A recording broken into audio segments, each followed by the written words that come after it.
Welcome to the new Cyber Frontier, bringing you the latest news on the local Colorado economy and initiatives that focus on the development of cybersecurity economics. You don't have to be a computer or cybersecurity expert to get plugged in. Your host, Chris Gorog, brings it straightforward, asks the tough questions, and brings the cyber world to a level of understanding for everyone. Chris is personable and opens up with our guests on issues we all would like to see addressed. You can find us on the web at www.newcyberfrontier.com. Now join our host as he introduces the topic for today's New Cyber Frontier. Welcome back, everyone, to the New Cyber Frontier. My name is Shawn Murray. Today we have a very special guest, Gary Asp, who is the Senior Security and Compliance Engineer at Riverbend Technologies. Also teaches here locally at a local university as an adjunct professor in cybersecurity topics. Welcome. Thank you. Appreciate it. Thank you for having me here. Well, we appreciate you coming in, and we'd actually like to know a little bit about your background. So Sure. You're a practitioner, you're an academic. How Yeah, did you get to where you're at today? Grew up in Northern Illinois, joined the United States Air Force, and traveled the world as a 3CO, which is the Air Force Specialty Code for Communication Computer Systems Operator. Fell kind of into security around mid-90s, shortly into my military career, and just loved it, fell in love with it. Loved IT, and just security just became a passion of mine. Got out of the military in 2004 and went to work for some government contracting companies. Good technical skill sets. I've done everything from running cables underneath floors to server maintenance to routers to switches, firewalls, you name it. And then I found myself at Riverbend, working for a really great team. One of the things that we talk about as practitioners in this industry is there's so many different disciplines for cybersecurity, right? Yeah. Not all of them require an interdisciplinary background in IT, but Sure. it certainly is helpful to have yeah. an IT background, so you better understand the terrain, Yeah. how things communicate, how data passes from point A to point B, and the relationships. Explain how important that is for a cybersecurity practitioner. Well, asking my students when I work with, I'm the type of guy that likes to take a Band-Aid and rip. And so really, I think what we're really getting at here is having that foundational IT understanding, starting at a help desk and working your way for a couple of years at a help desk, maybe going to a server team, a workstation team, whatever, network team, helps you to have the background to know when people are blowing smoke, not to put it too lightly, right? Because as a security professional, your job is to make sure that bad things don't happen to your organization, or when they do, you stem off that arterial bleeding as quickly as possible, because your company has a reputational tube of toothpaste, and the minute your company's compromised, there's data exfiltrated, that a little bit of that reputation gets squeezed out, and then you're busy trying to rebuild that reputation, all while your customers like, what's going on over there? Maybe we ought to take our business elsewhere. So having that foundational technical background, I feel only makes a security professional better, right? And I mean, you look at the CISP examination, you have to have so many years of experience in the different common bodies of knowledge before you can even sit for the test. And so, and I think that's good. I think ISC Squared did a great job at making that requirement, because they don't want to just have paper CISSPs. People that just get into the industry and they really don't know how to apply it, and they get themselves in over their head. I mean, you don't start building a house with a roof. You start at the foundation and you work your way up. Absolutely, and so the contributions that people with a technical background can make will actually help them be successful, as well as whoever they're working for, right? Sure. Having an understanding, and that blowing smoke piece that you're talking about. I find the conversations I'm having with leaders today and hiring managers, they actually put them on a cyber range as part of the interview process. Sure. To see if they can demonstrate the skills that they say that they have, which reduces the risk of hiring somebody that's not going to meet those requirements and having to do the process all over again. Sure, yeah, and I get where you're going there too, but like for instance, one of the things I do in my job is, industry best practice, National Institute for Standards and Technology say you do risk assessments on pretty much every piece of technology in your network, at least once initially when it goes onto the network, and then every 3 years as a standard. If somebody presents to me a package and things don't line up technically, I'll be able to call them out and say, hey, you're transmitting PII with this particular capability, but you're using FTP. And that way, I have the technical background to say, no, we need to change that. Here are my recommendations. And then I provide the recommendations, lead the C-suite to the water.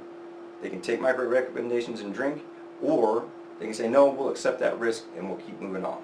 Yeah, because it is really a management decision. It's Sure. our job to articulate what that risk is and allow organization to balance that. Yeah. We're going to take a break right now. We'll be right back with Gary Asp, the Senior Security and Compliance Engineer at Riverbend Technologies.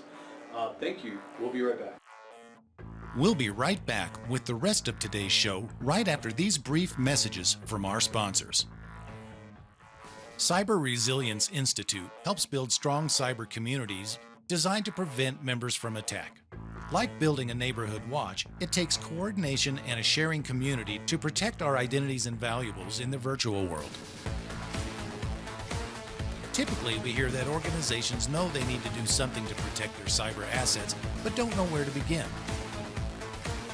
Let Cyber Resilience Institute help your community create an action plan. Cyber Resilience Institute will build your community or business marketplace so that it is designed to support a collective cyber defense.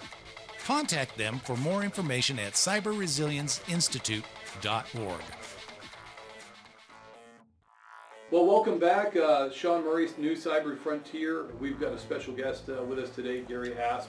He's the Senior Security and Compliance Engineer at Riverbend Technology, also in the academic side. Yes, sir. We talked a little bit before the session about cybersecurity as an enabler. Yes. So what does that mean to you? Well, to me, a lot of times, if you talk to an accountant, anybody a part of your accounting team, they're going to say you have cost centers and you have profit centers. Profit centers being the business units that are selling your products, selling your widgets, selling your services, whatever. And then you have, cost centers, business units that cost your organization money. I don't like to look at it in terms of black and white like that. On paper, yes, IT security departments are a cost center, but we need to move away from that mentality, and C-suites, leaders within companies, they need to understand that we're not a cost center, we're an enabler, right? Because you have to ask yourself one very important question.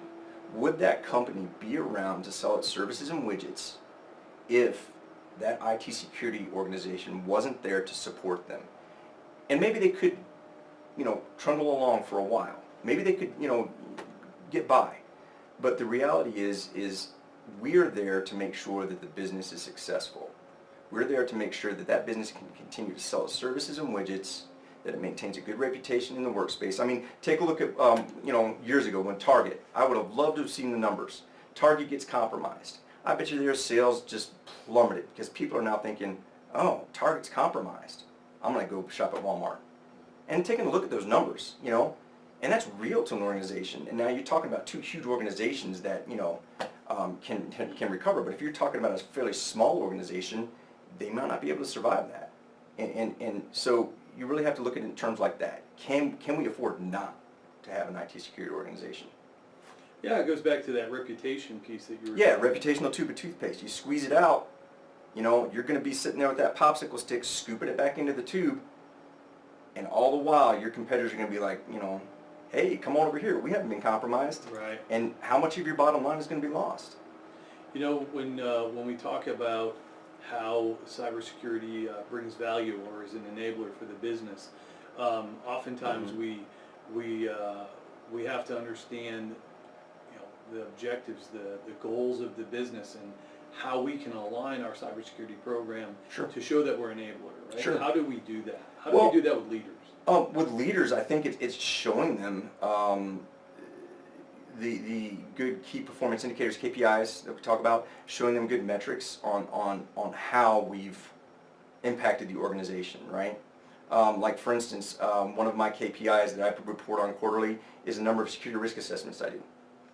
I do security risk assessments on a quarterly basis, and I show, hey, here are the ones we've approved, here's the ones we've denied, and show that due diligence towards making sure that we're assessing risk to the organization.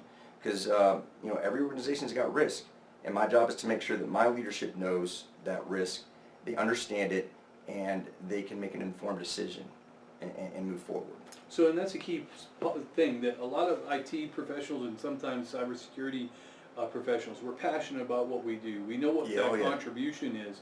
And sometimes we think that we're the ones that are making that decision when we're really the ones who are contributing to leadership to be able to allow that balance with the business and allow them to make informed decisions. Yeah, right? absolutely. I mean, I tell my students this all the time. You may not think about it, but one of the biggest and most important things you can do as a security professional is be a people person. Build those relationships, right? And to your point, yes, I do the background research, I analyze, and I present that to C-suite. In essence, I lead that C-suite to the water and say, hey, here's the water, my recommendations. If you'd like to drink, feel free to do so, but now you're informed. You know where the water's at. They can decide to drink or they can decide to not drink. You document, and hopefully the right decision is made, you know? Comes down to the risk appetite, right? Yeah, absolutely. How risk averse is that organization? And you've got to paint that story. You could sit there and say, well, we've got a server that has 30 patches that have been applied and it's running a non-supported operating system, and to a C-suite they may be like, oh, so what's the big deal? But if you phrase it a different way, say, hey, we've got a server, same scenario, 30 patches not ran, it's an unsupported operating system, and it houses a database that's critical in the sale of our widgets and services. Now you're going to get their attention because you've got to speak their language and they got to understand that. And that's where you've got to develop those people skills to help them to understand, hey, this is important. You got to tell that story, because if you don't tell it right, it's not going to get their attention. And one of the strategies that cybersecurity leaders can use to be professional, to help communicate that, is an alignment with other functional areas within the organization, your compliance department, your legal department, working together so that they understand. So you go in for a unified approach that helps the organization better understand what the risk really is. What's the financial risk? What's the operational? You talked about reputation risk. Sure. And that's so huge. it all comes back together. Security training and awareness, that fits into part of your discussion. Yeah, if I'm a bad guy, I mean, where it was Stanley, with great power comes great responsibility, or some such like. I, as a security person, I would know the best way to maybe attack my network. But am I going to be more successful trying to compromise a network from the outside in, red teaming, whatever, ethical hacking style? Or would it be easier for me to develop a small little program, a phishing email, something like that, where I try to engage that workforce that may not be educated? They pull up to work in the morning, they're like, oh, there's a thumb drive on the ground. Maybe I should, they take it in and get, Stuxnet is a perfect example of this. Iranian nuclear facilities were closed network. Somehow we were able to get Stuxnet onto the Iranian nuclear facility and shut their nuclear development program down, their ability to develop nuclear material. So how do we do that? Well, it's because we were smart and we developed, and I say we, probably, I don't know, some government organization somewhere, developed thumb drives and started distributing them, and they got in the hand of the Iranian nuclear scientists and they plugged them into their computers at work, a closed network, and infected their network.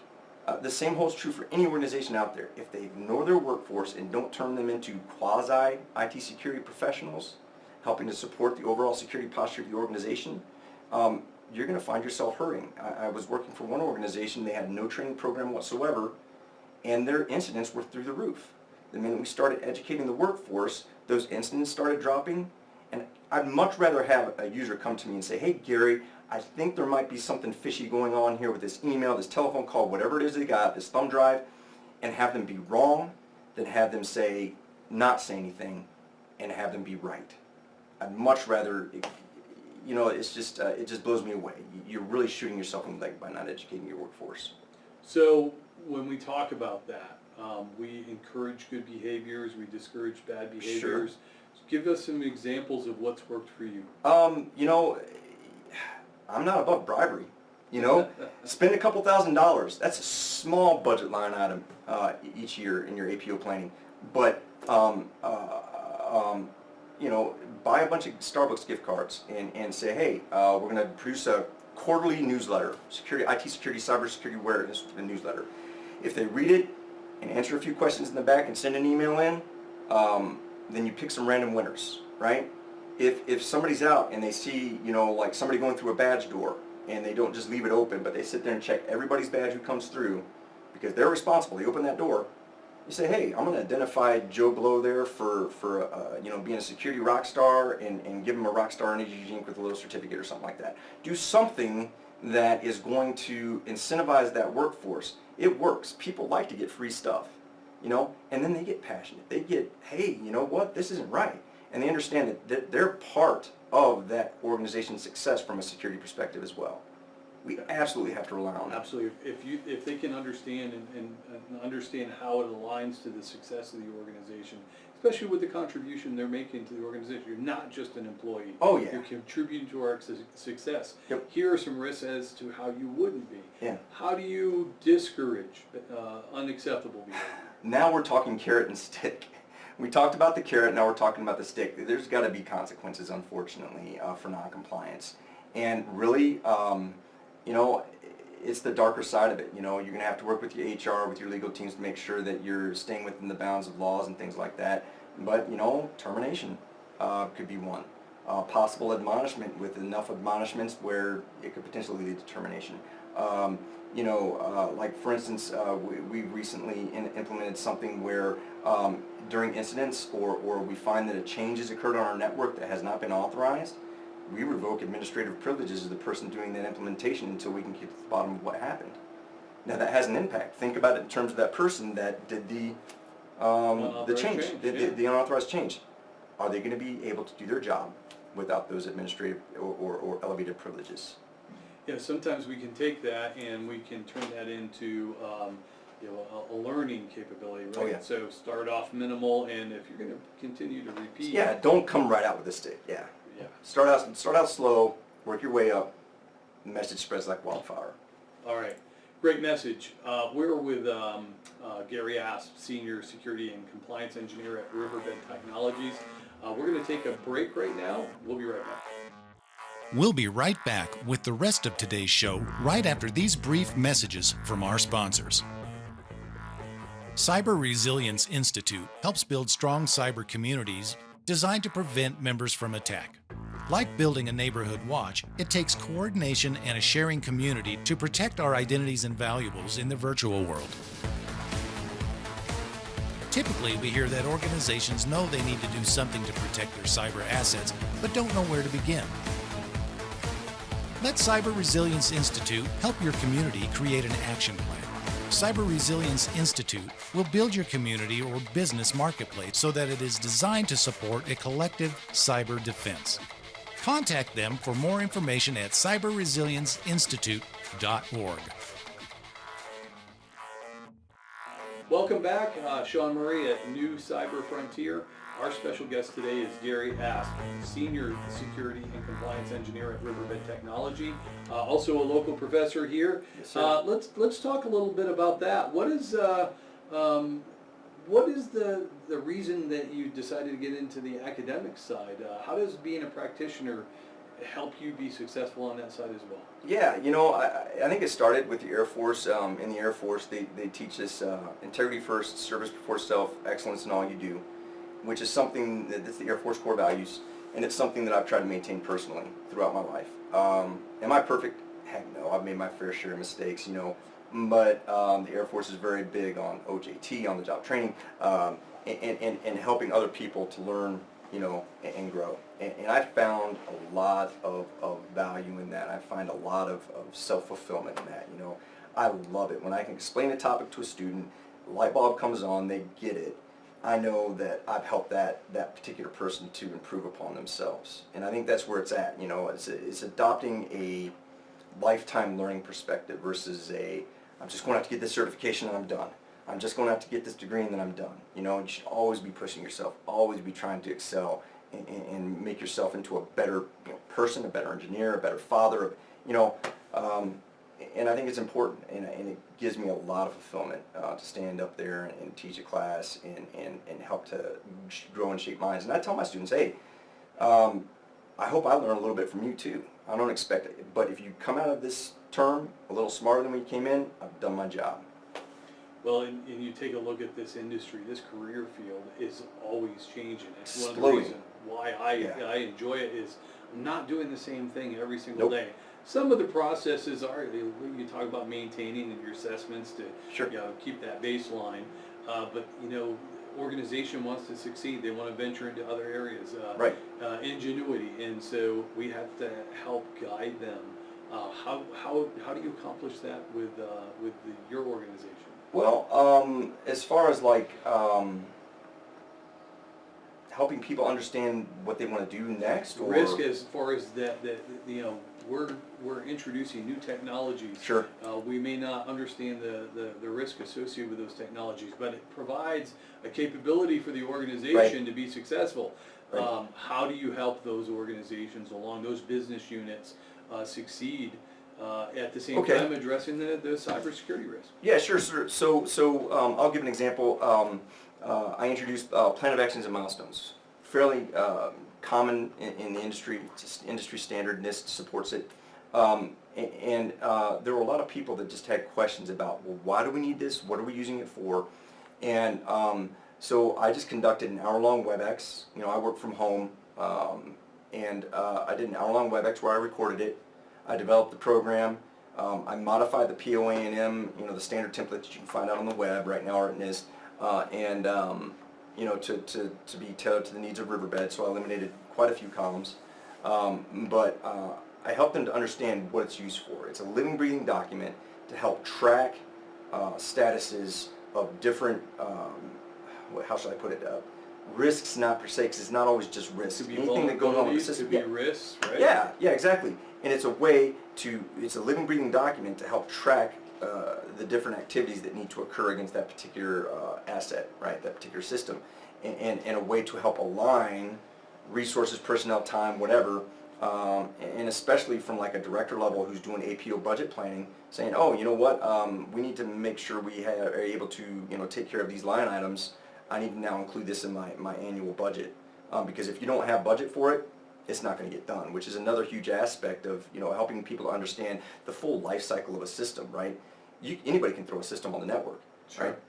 But if you don't adequately plan, oh, well, yeah, we got to patch that system too. That's going to take time. Oh, have we budgeted that in? You're going to have a hard time maintaining that system properly through its life cycle. Yeah, it sounds like more of a discussion on that maturity life cycle for Sure. Systems maintenance, the strategy we develop working with those other organizations to address those types of issues, right? Yeah, absolutely. The importance of governance, like external governance. We were talking about that earlier before Sure. the program. Depending on your industry, Yeah. you got GBLA or you got FSMA or you got HIPAA. SOX. The Yeah. governance aspect and how it ties to compliance Mhm. is so significant in our career field, in our industry. What's your perspectives on that? Well, I think that a company, obviously, they've got to give some time to it, because, you can talk about serious fines, possible even, criminal prosecution with some of these when, when you do not comply. And you can, I think, look at it two different ways. You can say, okay, let's develop a program that's going to allow us to be able to be Sarbanes-Oxley compliant, right? All of our financially relevant systems, right? Or you can be forward-leaning and say, we're going to go after SOX certification. As part of SOX certification, I guarantee you that you're going to be able to, if you get SOC 2, Type 2 certified, you are going to be setting yourself up, you're going to forward-lean as an organization to say, we're going to be able to be compliant with the regulatory bodies that we need to be compliant with, because we've already forward-leaned and invested in our organization to become SOX certified or to become ISO certified or whatever flavor you want to pursue. And I think that is not just a easy thing that you can pencil whip at all. Right now we're going through SOX auditing, and it's it's about the auditors come, they evaluate our due diligence, due care around the financial reporting systems, our security controls that protect those systems, how we check and audit user accounts, how we check and make sure that there's no conflict of interest as far as like, they have permissions on one system and this system and this system, and when you combine all those together, it creates a segregation of duty issue, right, or a SOD issue, right? So now, how do we handle that, and so you've got to put a lot of time, a lot of planning into making sure that your organization can remain compliant, because it's going to affect your bottom line if you don't remain compliant with these regulatory bodies. I mean, HIPAA, Health Information Portability Act, Accountability Act, right? You deal with any type of medical record whatsoever, and you don't handle those properly, they are going to pound you. I mean, that's one of the ones where you can really get yourself into trouble. PCI DSS, Payment Card Industry Data Security Standard, if you store, process, or transmit any type of financial transaction, you better remain compliant to PCI DSS, or otherwise you're going to find yourself not being able to transact with that particular card brand because they'll strip it. MasterCard will say, nope, Sure. you're not PCI DSS compliant, you can't process MasterCard anymore. And what does that mean to the organization's bottom line? They can't sell their services, widgets, as openly or freely as they would have been had they remained compliant. So, it's a very, very important aspect to an organization, and one that I'm sure many out there, are probably just shaking their heads and you don't even know. It can be frustrating at times too, because it seems like auditors are always asking for the moon, and maybe you can only provide them the stars. Well, and there's a relationship. You talked a little bit earlier about the NIST risk management RMF. framework, and we just talked about governance. So how important is it for choosing a good framework with a good controls database to help align those compliance requirements depending on those industries? Yeah, obviously, and I mean that's going to be largely dependent upon the space that you conduct your business in, right? So if you're a DoD or federal contractor, obviously, NIST, RMF, it's going to be more important than, say, PCI DSS. You may not have a payment card network, right? Sure.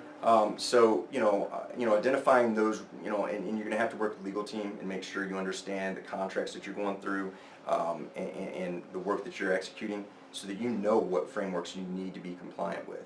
Because it's not always easy to say, oh, we need to be compliant with this or that.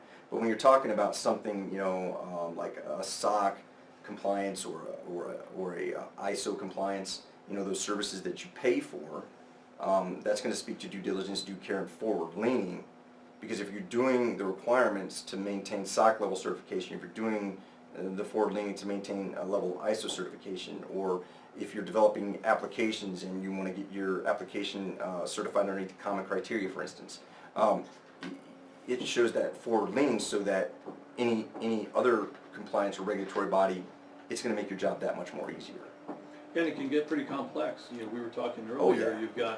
You've got U.S. laws. You've got Yeah. European, like GDPR. Mhm. If you're a global company, Yep. how do you get through the complexities of that terrain? Have a good legal team. Have good lawyers.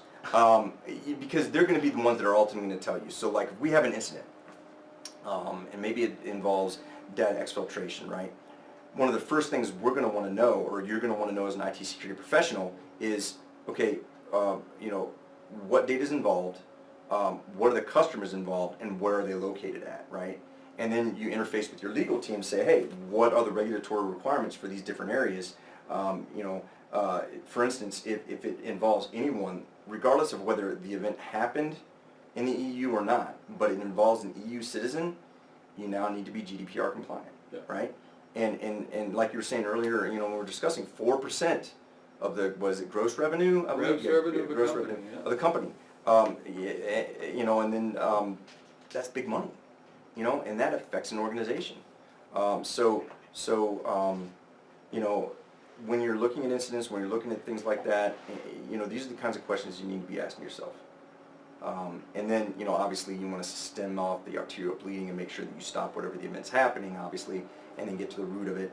And then depending on how you develop your incident response program, whether the company wants to prosecute, whether the company doesn't want to prosecute, that makes the determination whether you want to include forensics, which then takes an incident response, and puts the price tag way up, or you just want to get to the root of the issue and fix it, and then move on, and then update and redline and lessons learned, etc., so that hopefully you can prevent it from happening again in the future. Yeah. So when we talk about the future, what do you think? Next 3 to 5 years? Oh man, everything's moving to the cloud. And that in and of itself, the cloud is great, it's good, and it's bad, but you really have to understand your SLAs. Like, I've heard horror stories about, like, DDoS attacks happening. And depending on how your contract's written with that particular provider, if you have a DDoS happening and you don't have some type of protection or something written in there, your bill that cloud provider could be through the roof. Sure. Because it just starts spinning up systems to support that DDoS attack. So I think coming up in the future, people are going to really have to understand aspects of the cloud and moving to the cloud, which is significantly going to impact organizations' business continuity planning, their disaster recovery, which is part of your, DRP is part of your business continuity planning, and it's going to greatly change the landscape. When you think about these terms, you think about like hot sites and cold sites and warm sites, but those are probably going to go away, because if you've got a cloud provider like, say, Amazon, AWS, you have a disaster that affects your primary operating location, and you can just pick up and operate somewhere else fairly minimally if the majority of your capability is in the cloud. So I think, going forward in the future, cloud is going to continue to be predominantly huge. I think that just attracting professionals into the industry, we're at a deficit, a huge deficit for security professionals. Through the economic downturn in the early 2000s, when we had that housing crisis and everything, I've never had a problem with finding a job, because every organization needs competent IT professionals. IT security even more so. So I think attracting talent to that to the industry is going to be pretty huge going forward in the future, and helping to understand, helping business leaders to understand the whole cost center, profit center. We're an enabler, that aspect of it, which I think is happening a lot more. I know our C-suite is very much plugged in and understands the importance of the security team to my organization, and that's encouraging. Well, so, it's one of those things that we talk about as far as continuing to educate the board, making sure that they understand the risks associated with what's going to happen 3 to 5 years. Sure. We're starting to see, and we may just be 100% in the cloud. Yeah. At some point, nobody wants to maintain an entire infrastructure, especially if, like you said, that my expertise is I'm a widget engineer. That's what I want to focus on. Yeah. I'll have somebody else manage the risk associated with all these other things that helps my business successful. Yeah. It's Gary, it's been great having you. I appreciate you having me. Thank you. We appreciate you coming on and sharing some of your perspectives. Sure. This is Shawn Murray with the New Cyber Frontier. Again, thanks, Gary, and we'll look forward to having you on sometime in the future. I appreciate your contribution. Yeah, thank you. The views or opinions expressed during this podcast are not those of Colorado Technical University.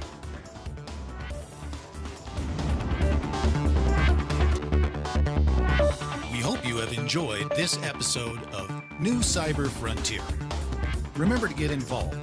Often we think that someone else will handle privacy and security in the virtual world, but you are the only one truly in command of your virtual fate. Join our mailing list so we can keep you informed of breaking news and new releases. If you have an idea, if you have a question that you would like to hear answered, or if you want to get involved with our efforts, reach out to us at newcyberfrontier.com. We also encourage you to visit our sponsors' links, as they are the ones that really make this show possible. I want to thank each of you for supporting the show, and we look forward to seeing you back for the next episode of New Cyber Frontier.